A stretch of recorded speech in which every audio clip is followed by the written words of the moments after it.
Nah, perintah dasar ini ada beberapa perintah. Yang pertama itu ada perintah mkdir yang berfungsi untuk membuat suatu file directory atau folder baru.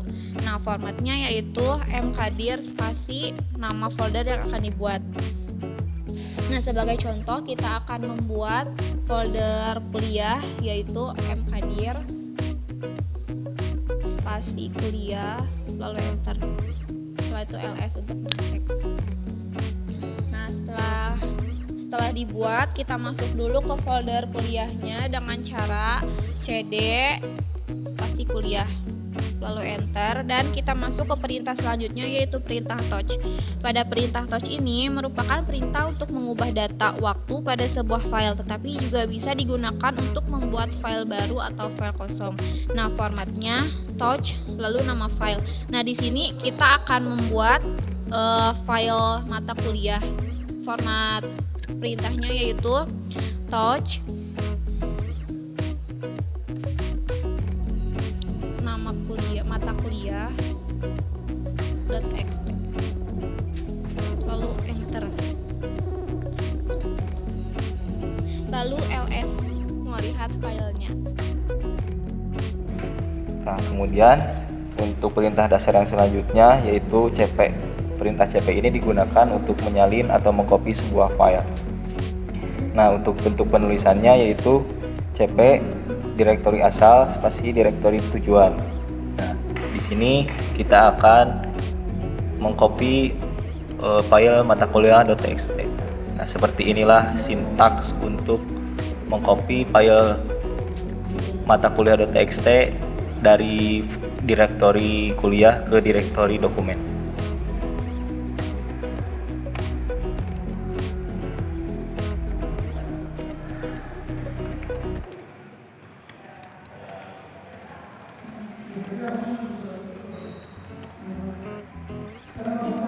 Enter. Nah, jika sudah, kita masuk dulu ke direktori dokumen, kemudian ls. Nah, sudah muncul ya file mata kuliah.txt. Nah, untuk perintah dasar selanjutnya yaitu mv. Mv atau move digunakan untuk memindahkan file. Selain itu, perintah ini juga dapat digunakan untuk merubah nama file. Yang pertama, kita akan digunakan untuk merubah nama file dulu.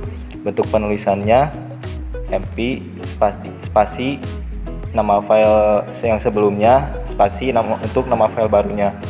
Nah, contohnya di sini kita akan merubah nama file mata kuliah.txt, mv mata kuliah.txt spasi dosen.txt.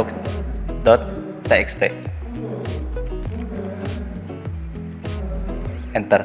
Nah, kemudian kita ls. Nah, selanjutnya kita akan menggunakan perintah dasar mp untuk memindahkan file. Jadi bentuknya seperti ini. mp direktori asal spasi direktori yang akan ditujukan. Nah, di sini kita akan memindahkan file dosen.txt ke direktori sistem operasi.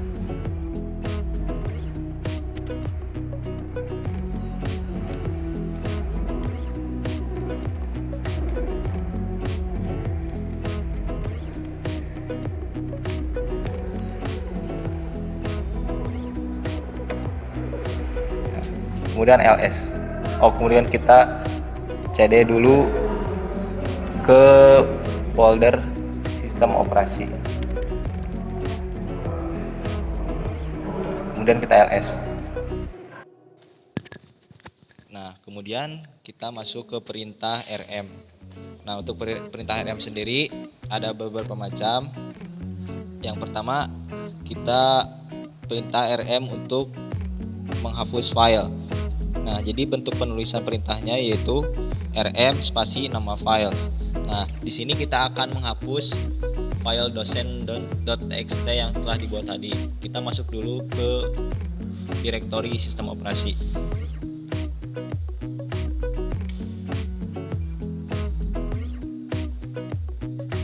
cd sistem operasi. Enter. Nah, kemudian rm dosen.txt,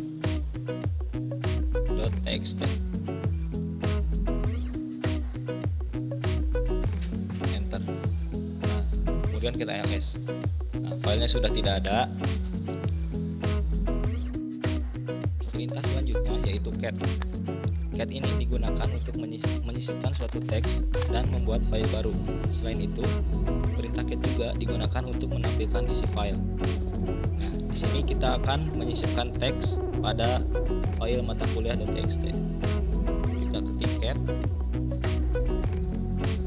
mata kuliah.txt.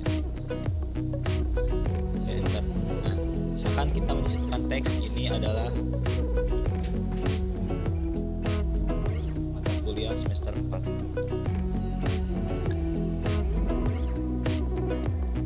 Kemudian enter, Ctrl D. Nah, selanjutnya kita akan menampilkan isi file dari mata kuliah.txt dengan cat mata kuliah.txt. Nah, sudah muncul. Dasar selanjutnya yaitu sort. Perintah sort ini digunakan untuk menampilkan isi file teks secara berurut. Formatnya sort option spasi nama file. Nah, di sini kita akan menampilkan file mata kuliah.txt secara berurut. Ketik sort mata kuliah.txt. Enter. Nah, sudah muncul dan menampilkan data secara terurut. Kemudian kita masuk ke perintah dasar find. Perintah dasar find digunakan untuk mencari suatu file dalam direktori tertentu. Formatnya find perkiraan underscore directory option. Di sini kita akan mencari file mata kuliah.txt. Find /home /nopiudagali /dokumen /kuliah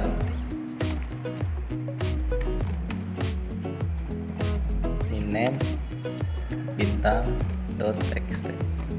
Kemudian enter. Nah, jadi sudah terlihat mata kuliah.txt tersimpan di direktori tersebut. Kemudian selanjutnya perintah dasar grep. Perintah dasar grep digunakan untuk mencari karakter atau kata yang diinginkan dari sebuah file yang terdiri dari banyak kalimat. Kita langsung saja implementasinya. Di sini kita masukkan grep pbo mata kuliah.txt. Enter. Nah, muncul.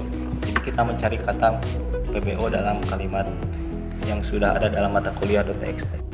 Nah, untuk selanjutnya kita akan menjelaskan perbedaan pada perintah di bawah ini, yaitu membuat beberapa direktori secara bersamaan dan membuat beberapa direktori secara bersarang. Nah, pertama kita akan membuat direktori secara bersamaan. Kita ketik mkdir spasi folder 1, folder 2, folder 3. Nah, kemudian kita tampilkan. Nah, selanjutnya kita akan membuat file folder direktori bersarang. Kita ketik mkdir -p folder 11 /folder 22 folder 33. Kemudian kita ls.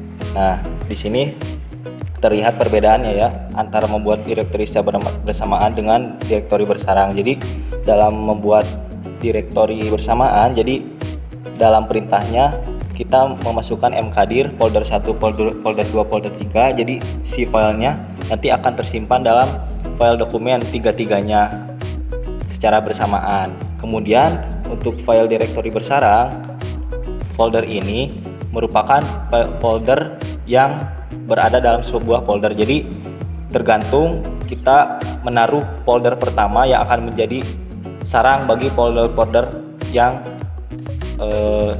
selanjutnya atau folder-folder yang mengikutinya. Di sini terlihat pada folder 11 terdapat folder 22. Nah, kemudian pada folder 22 terdapat folder 33 seperti itu.